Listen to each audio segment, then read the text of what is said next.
Je vais tout de suite donner la parole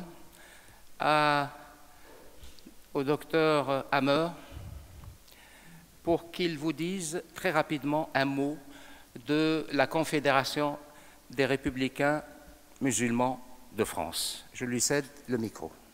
Je voudrais tout d'abord remercier les gens qui se sont déplacés à notre réunion, et notamment les invités. Et je voudrais dire quelques mots sur notre association qui est très jeune, elle a quelques jours, voire quelques semaines, et qui s'appelle la Confédération des musulmans républicains de France. Pourquoi cette association? Parce que nous avons été un petit peu plus qu'interpellés devant les dérives meurtrières de l'islamisme qui ont dévoyé l'esprit même de l'islam, et ce depuis très longtemps, notamment en Algérie, il y a entre 20 et 30 ans, et après tout ce que nous venons de subir ces 5 dernières années, y compris en France. Et parce que ces événements nous ont doublement meurtris. D'une part, nous avons perdu des compatriotes et des amis, et d'autre part, ce qui est encore plus important, notre religion a été souillée. Nous avons décidé de faire entendre notre voix. Il s'agit de la voix des sans-voix, comme vous pouvez vous en douter jusqu'à présent.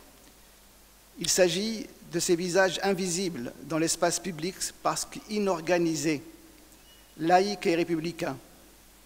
Nous avons longtemps cru, en effet, que la loi était au-dessus de la foi et que celle-ci relevait strictement de la vie privée, qu'elle est individuelle et intérieure, et de ce point de vue, qu'elle n'a pas besoin de structures associatives ni de connivence politique pour exister.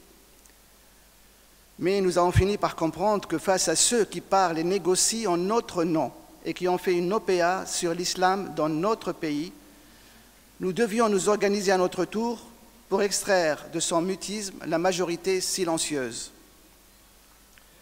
Notre voix est précisément celle de la raison, conjuguée de Descartes, de Spinoza, d'Averroès et de Maïmonide. C'est la voix de l'écrasante majorité des Français de confession musulmane. Notre voix est celle, non point de l'islam institutionnalisé, depuis 2003 et même avant d'ailleurs, de l'islamisme modéré, comme on dit, mais de l'islam quiétiste, républicain et résolument laïque, qui a été perverti par les calculs politiciens et par les pétrodollars, et gravement altéré ces 20 dernières années, tout aussi bien par les frères musulmans que par la classe politique de gauche comme de droite, qui, de concession en compromission, pour des raisons électoralistes et parfois même matérialistes, ont fini par installer les intégristes à la table de Marianne. Alors on nous demande, mais où est donc cet islam des Lumières dont on nous gave depuis des années? Où sont-ils ces musulmans qui combattent l'extrémisme et le terrorisme islamiste? Nous répondons, nous sommes là. Mieux vaut tard que jamais. Nous avons donc décidé de nous organiser et de nous constituer en Confédération des musulmans républicains de France pour combattre politiquement, électoralement, théologiquement, idéologiquement, intellectuellement, spirituellement et médiatiquement les islamistes de tous bords et affronter les tenants de l'islamiquement correct et les zélotes de l'intégrisme intégré. Nous ne serons pas une association islamique de plus dans un pays laïque qui en compte déjà plus de 2000, ni un mouvement politique, ni l'émanation d'un quelconque parti politique, ni à plus forte raison la 5e colonne de certains États arabes qui contrôlent par l'argent certaines associations déjà existantes ou, plus grave encore, qui soutiennent et financent au vu et au su de tout le monde des organisations salafistes. Pur produit de la société civile française.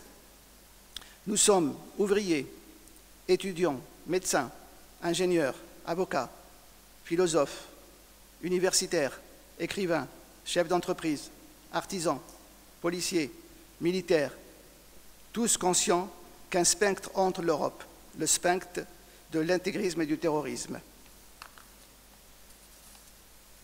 À partir d'aujourd'hui, nous lançons donc une large campagne nationale sur Internet pour convaincre nos compatriotes et nos corrélégionnaires de nous rejoindre.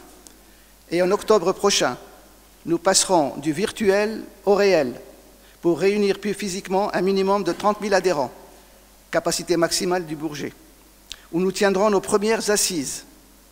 Notre challenge à court terme, agréger 200 000 adhérents actifs avant fin 2017.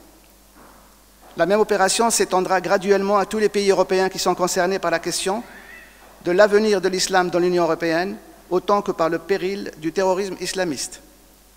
La République est notre bien le plus précieux. La nation est une et indivisible et notre appartenance. L'humanisme, notre philosophie. La laïcité, notre dogme. L'islam, notre foi. L'islamisme est notre ennemi. L'islam républicain est en marche et plus rien ne l'arrêtera. Et comme on est en période électorale, vive la France, vive la République. Merci.